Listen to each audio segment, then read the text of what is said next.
Welcome to this quick video on installing and configuring a virtual Whitewater cloud storage gateway. My name is Chris, and I'm glad you're here.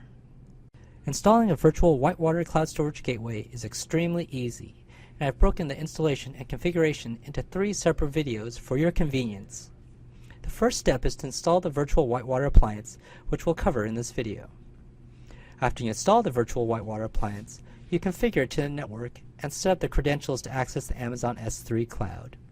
This will be captured in the second video of this series. Finally, to use the Whitewater appliance, we'll need to configure Semantic Backup Exec. This is covered in the final video of this series. So let's get started with the installation of the virtual Whitewater appliance. You download the virtual Whitewater binary from the Riverbed website to your computer, and then within VMware vSphere client, you'll deploy an OVF template. Note that virtual Whitewater appliances require at least 6 GB of RAM and 4 virtual CPUs. Select the location and file name of the Whitewater OVA file and select Next.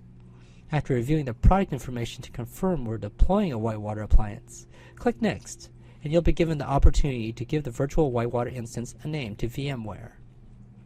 We'll call this instance Riverbed Whitewater DR, but you can call it whatever you'd like. Click Next to accept, and then click Next again to accept the disk format option called Thick Provision Lazy Zeroed. Configure networking as needed for each of the 4 network connections the virtual Whitewater appliance comes with, and then click Next to arrive at the deployment panel summary page. Click Finish to begin the deployment, which uploads the software to VMware and installs it.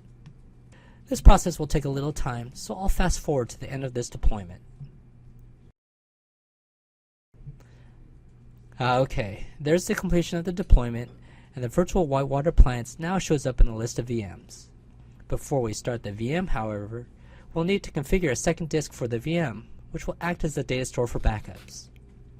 Select the VM, click the Edit Settings button to bring up the Properties page. Click the Add button at top to begin the hardware wizard, and select hard disk among the type of devices to add. Clicking Next brings you to the panel where you'll select the Radio button to create a new virtual disk. After clicking Next, enter the size of the volume to create. Whitewater can support volumes up to 2 TB at this time, but we'll create ours at 500 GB. Make sure to provision this volume as Thick Provision Lazy Zeroed and store it with the virtual machine. Click Next and review the SCSI device name. This doesn't need to be changed, so just click Next again. Review the summary and click Finish to complete the Add Hardware wizard. Click OK to actually begin the process of adding the disk. Great! The disk is added and we're ready to turn on the Whitewater and get it configured. Thanks for watching this video, and I'll see you in the next step, configuring Whitewater.